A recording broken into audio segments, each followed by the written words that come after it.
warahmatullahi wabarakatuh. Saya Miss Dayani, calon guru penggerak angkatan 9 dari SDN Lampahungin, Kabupaten Tabalong. Hari ini saya ditemani oleh Ibu Niawati. Hari ini kami akan melakukan pra-observasi. Bagaimana nih kabarnya Bu Nia? Alhamdulillah ya Bu Nia. Hari ini kita akan mengadakan percakapan pra-observasi, yang mana sebelum jalannya proses observasi pembelajaran yang akan Bu Nia lakukan di kelas. Adapun tujuan supervisi ini untuk mengetahui atau mengevaluasi jalannya proses pembelajaran yang akan terjadi di kelas nanti. Ya Bu Nia ya. Pada percakapan pra-observasi ini, saya ingin memberikan beberapa pertanyaan untuk Bu Nia ya. Adapun pertanyaan pertama, apa tujuan pembelajaran yang ingin Ibu Nia sampaikan nanti di kelas? Berdasarkan rancangan yang saya buat, tujuan pembelajarannya adalah yang pertama, melalui diskusi, siswa mampu menentukan peran makhluk hidup dalam sebuah rantai makanan. Yang kedua, melalui tayangan video tentang rantai makanan, siswa mampu membuat poster rantai makanan pada ekosistem dan lengkap dengan keterangannya. Iya, berarti ada dua tujuan pembelajaran yang akan disampaikan nanti, yaitu melalui diskusi siswa mampu menentukan peran makhluk hidup dalam rantai makanan. Terus yang kedua, melalui tayangan video tentang rantai makanan, siswa mampu membuat poster rantai makanan sesuai dengan peran mereka masing-masing. Kemudian pertanyaan kedua, bagaimana area pengembangan yang ingin Bu Nia capai saat kegiatan observasi nanti di kelas? Dari segi pengembangannya ada dua aspek yang akan saya sampaikan. Yang pertama, segi pengetahuan, siswa mampu menentukan peran makhluk hidup. Dan yang kedua, dari keterampilannya, siswa mampu membuat poster rantai makanan. Nah iya, berarti ada dua area pengembangan yang ingin dicapai, yaitu dari segi pengetahuannya, yaitu tentang menentukan peran makhluk hidup. Kemudian keterampilannya itu membuat poster makanan. Di sini nomor 3, bagaimana rancangan pembelajaran yang akan Ibu Nia terapkan di kelas, mungkin dari strategi pembelajaran, model pembelajarannya, ataupun metode pembelajarannya.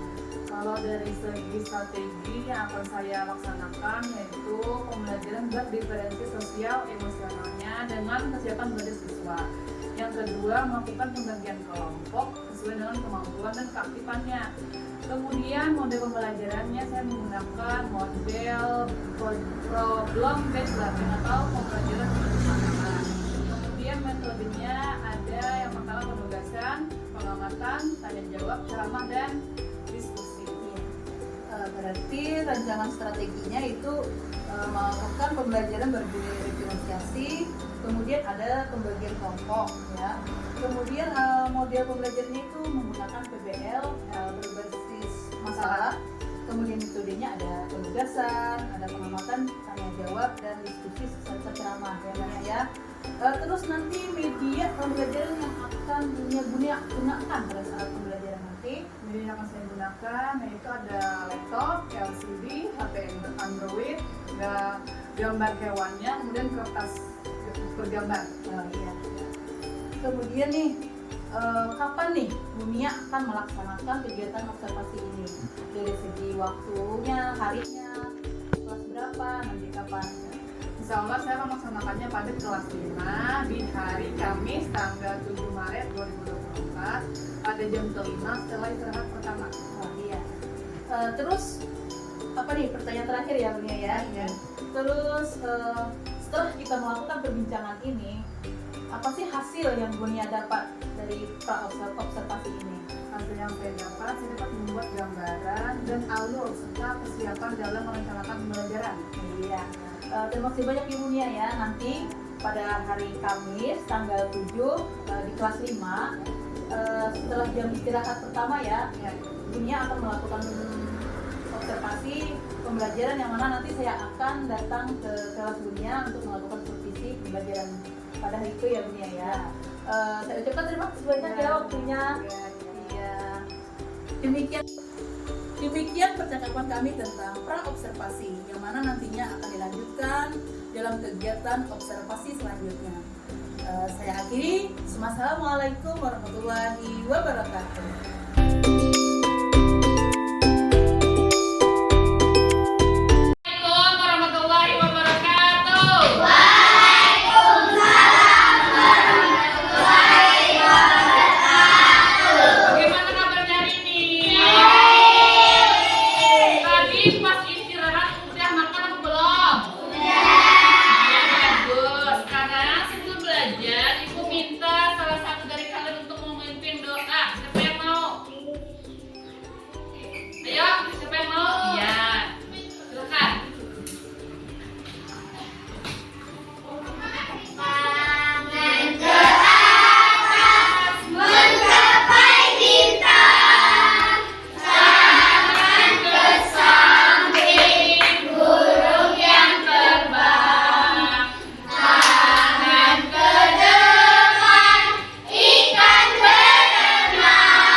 Iya, tidak dapat makan karena ada yang mati lagi.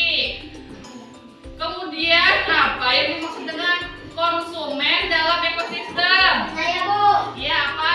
Konsumen adalah makhluk hidup yang bergantung pada makhluk lain karena tidak bisa memproduksi makanan sendiri. Iya, kalau konsumen tadi artinya adalah penghasil makanan.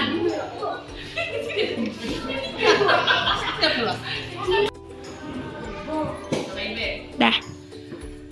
Ibu bertanya sekarang apa yang disebut dengan rantai makanan? Saya, Bu. Ya, Pengertian rantai makanan adalah sebuah peristiwa memakan atau memakan antar sesama makhluk hidup dengan suatu urutan tertentu. ya berikan tepuk tangan untuk Nadia. Jadi rantai makanan tadi adalah suatu peristiwa memakan dan dimakan antar makhluk hidup. Kemudian lagi pertanyaannya, apa yang terjadi jika salah satu bagian dari rantai makanan rusak atau hilang? Saya, Bu. Ya, Hamid. Semua makhluk hidup dalam rantai makanan tidak dapat makan dan mati. Iya benar. Ya, berikan lagi tepuk tangan. Yang terjadi kalau ada yang rusak atau hilang yaitu kelaparan. Yang ketiga, apa yang dimaksud dengan konsumen dalam ekosistem? Saya, Bu. Ya, Konsumen adalah makhluk hidup yang bergantung pada makhluk lain karena tidak bisa memproduksi makanan sisa. iya benar. Bukan untuk Raihan. Konsumen tadi adalah apa tadi? Kawannya tadi adalah yang memproduksi makanan.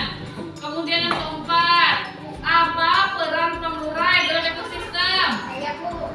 Iya, Fadil. Fungsi penguraian adalah bangkai atau tumbuhan yang sudah mati. Iya benar.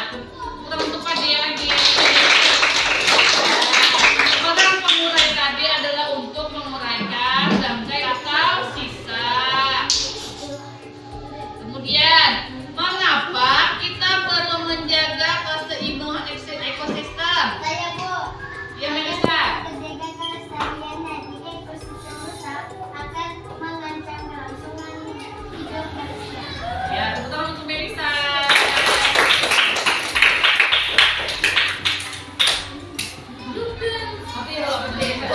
Ya, dalam beberapa kelompok yang mendapatkan angka 1 berarti kelompok 1, sedangkan yang mendapatkan angka 2 kelompok 2. Paham?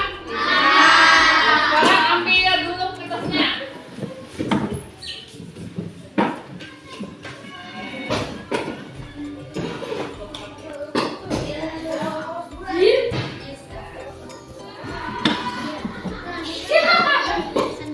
Udah ketemu kelompoknya?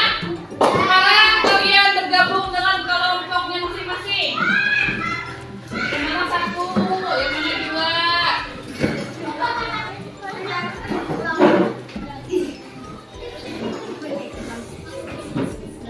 Kita mempelajari lebih lanjut lagi.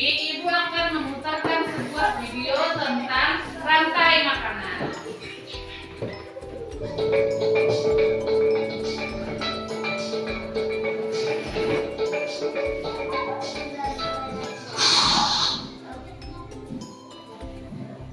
Rantai makanan.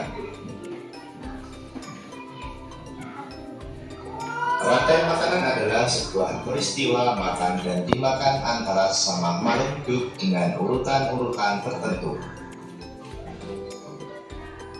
Dalam suatu rantai makanan, terdapat makhluk hidup yang mempunyai peran sebagai produsen, konsumen, dan sebagai dekomposer atau pengurai. Mari kita simak gambar berikut ini. Contoh rantai makanan pada gambar berikut ini terdiri dari rumput, belalang, katak, ular, elang, dan juga pengurai.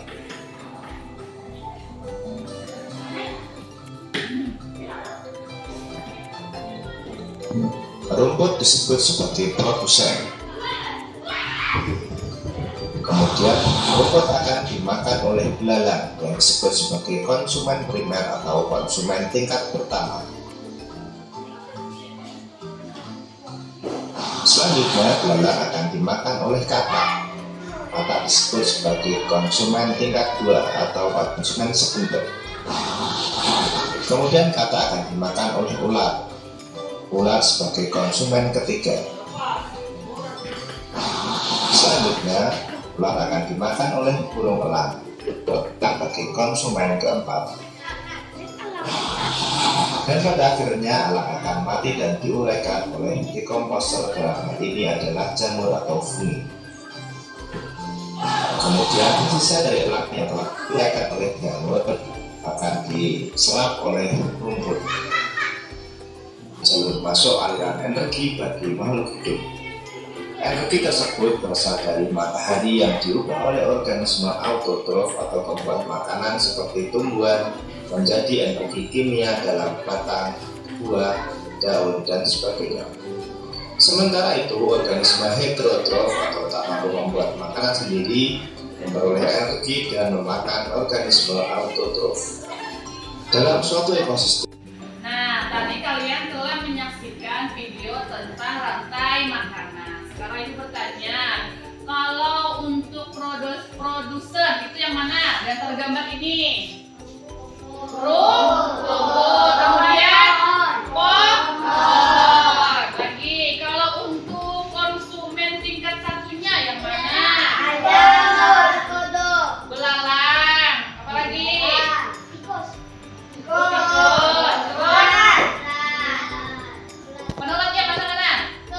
Iya, ini ular. Lagi, kalau untuk konsumen tingkat 2-nya yang mana kira-kira? Kodok. Ayam dan ular. Lagi, konsumen tingkat 4 atau yang terakhir yang mana ya? Iya, ular. Dan terakhir ada pengurainya. Sini ada gambar pengurai harusnya. Kemudian kalian, ibu minta untuk membuat poster beserta keterangannya mengenai rantai makanan.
Kami akan mempresentasikan rantai makanan dengan hukuman air laut.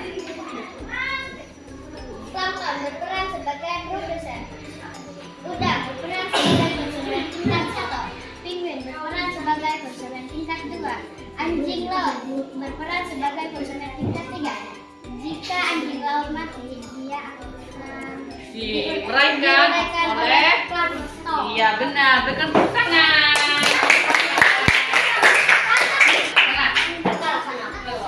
Oke, sekarang kelompok mana yang mau maju selanjutnya? Ibu. Iya, silakan. Maju, kelompok 1. Jangan lupa perkenalkan anggota kelompoknya.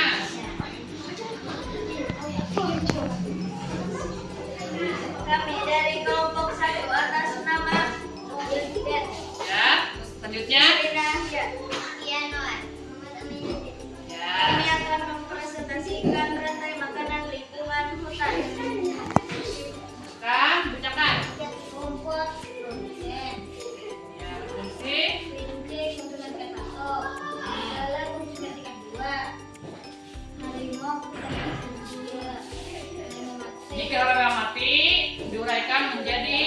diuraikan oleh komposter. iya.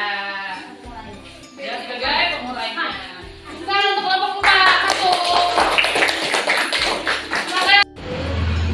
Terima kasih anak-anak ibu sudah membuat poster beserta penjelasan yang sangat bagus. Poster sudah paham. Kemudian agar kalian tambah semangat lagi, ibu kita akan menyanyikan lagu anti bullying. Tunggu dulu ya, kita videonya.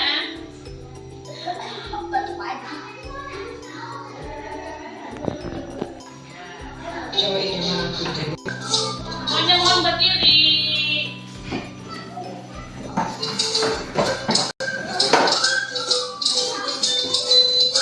Biar semangat lagi, belajarnya lagi.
Assalamualaikum warahmatullahi wabarakatuh. Bertemu kembali pada percakapan pasca observasi bersama saya Miss Dayani, calon guru penggerak Angkatan 9 SDN Lampahungin, Kabupaten Tabalong. Saya ditemani oleh Ibu Nia, guru yang telah diobservasi pada kegiatan supervisi akademik. Saya juga ditemani oleh Ibu pendamping, Ibu Dwi Rahmiati sebagai pengajar praktek pada pendidikan calon guru penggerak Angkatan 9. Assalamualaikum Bu Nia. Assalamualaikum Bu. Pada pertemuan pasca observasi ini, saya akan memberikan pertanyaan-pertanyaan kepada Ibu Nia yang berhubungan dengan jalannya observasi yang sudah Ibu Nia lakukan dengan tujuan mengevaluasi sejauh mana proses pembelajaran yang sudah Ibu Nia lakukan di kelas. Adapun pertanyaan pertama, bagaimana perasaan Ibu Nia pada saat jalannya observasi kelas yang sudah dilaksanakan? Perasaan saya sedikit gugup karena proses pembelajaran itu dinilai dan juga diamati, jadi agak tegang. Tapi alhamdulillah proses pembelajaran tersebut berjalan dengan lancar. Iya, alhamdulillah walaupun ada kayak beda dikit ya, Iya. karena diamati, jadi alhamdulillah berjalan dengan lancar. Bu Nia bisa ceritakan kembali nih area pengembangan yang Bu Nia lakukan di kelas, kemudian langkah-langkah atau tahapan pembelajaran yang sudah Bu Nia lakukan. Area pengembangannya itu ada dua, ada area pengembangan pengetahuan dan keterampilan. Kemudian dari aspek pengetahuannya, siswa mampu menentukan peran makhluk hidup dalam rantai makanan. Kemudian aspek keterampilannya, siswa mampu membuat poster rantai makanan dan berani tampil ke depan untuk mempresentasikan hasil diskusi kelompok. Kemudian langkah dalam menyusun dan membuat rancangan pembelajaran, yaitu dengan menyesuaikan kebutuhan siswanya. Kemudian area pengembangan yang diterapkan di kelas yaitu adalah pengembangan pengetahuan dan keterampilan ya Bu Nia ya. Kemudian pertanyaan selanjutnya, menurut Bu Nia sejauh mana nih area pengembangan yang sudah Bu Nia sampaikan tadi, apakah sudah berhasil atau sudah tercapai pada kegiatan observasi yang sudah dilakukan? Tingkat keberhasilannya sudah cukup berhasil, namun ada beberapa kendala ataupun hambatan pada saat saya melakukan pembelajaran tersebut, dan nantinya akan saya perbaiki. Iya. Adapun tadi kan Bu Nia menyebutkan ada kendala ataupun kekurangan yang terjadi pada saat proses praktik di kelas. Bisa dijelaskan apa sih kendala yang Ibu Nia alami? Adapun kendala ataupun masalah yang saya hadapi itu ada siswa yang kurang aktif pada saat pembelajaran. Kemudian ada juga siswa yang kurang berpartisipasi dalam diskusi kelompok. Berarti siswanya itu ada sebagian yang mengandalkan temannya yang Iya, lebih bisa. iya. Nah, tadi kan ada siswa yang kurang aktif dan kurang berpartisipasi dalam pembelajaran. Terus bagaimana nih cara Bu Nia untuk mengatasi masalah tersebut? Yang pertama yang saya lakukan adalah mengetahui terlebih dahulu kesiapan belajar siswanya, kemudian menyesuaikan pembelajaran dengan kebutuhan siswa, dan juga saya harus mengetahui bagaimana minat dan juga gaya belajarnya. Kemudian saya memperhatikan kembali kesepakatan kelas yang telah dibuat agar pembelajaran di kelas lebih aktif dan menyenangkan, dan juga diharapkan pembelajarannya berhasil. Iya. Mudah-mudahan apa yang sudah direncanakan Bu Nia, dirancang itu sesuai dengan apa yang kita harapkan ya Bu Nia ya. Amin. Kira-kira kapan nih Bu Nia akan melakukan rencana tersebut? Untuk waktu tepatnya belum saya dapat pastikan karena siswa sedang belajar di rumah sesuai edaran pemerintah kan dalam bulan Ramadan. Jadi secepatnya akan dilaksanakan setelah bulan Ramadan. Iya. Sekarang kan siswanya sedang belajar di rumah ya. Jadi kita tidak bisa melakukan observasi kelas. Jadi nanti ya saya bisa minta cerita-cerita lagi pada kegiatan Bu Nia untuk melakukan praktik di kelas. Terima kasih banyak ya Bu Nia ya. Kami juga persilahkan kepada Ibu pengajar praktik untuk memberikan umpan balik pada kegiatan pasca observasi ini. Silakan Bu. Terima kasih atas waktunya kepada Ibu Miss Dayani dan Ibu Nia. Karena tadi setelah saya mendengarkan bahwa supervisi akademiknya itu berada di kelas 5 ini. Jadi di area pengembangannya adalah pengetahuan tentang rantai makanan.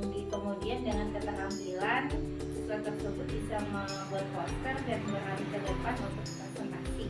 Nah, dari percakapan yang sudah saya dengarkan untuk coaching hari ini itu sangat berjalan baik. Si coach bisa menemukan solusi dari permasalahannya tadi, yaitu adanya siswa yang kurang aktif dan berpartisipasi dalam kegiatan pembelajaran seperti itu. Jadi yang bisa membantu jalannya coaching ini, dan si coach juga sudah menemukan solusi dari permasalahannya. Mungkin itu dari saya, Bu Misda. Tetap semangat untuk pembelajaran selanjutnya. Iya, terima kasih banyak Ibu atas umpan baliknya dan tanggapannya terkait kegiatan pasca observasi hari ini. Alhamdulillah, akhirnya rangkaian akademik supervisi sudah selesai, dimulai dari pra observasi, observasi kelas, dan pasca observasi. Saya sangat berterima kasih kepada Ibu Dwi dan Ibu Nia. Saya akhiri. Assalamualaikum warahmatullahi wabarakatuh. Waalaikumsalam.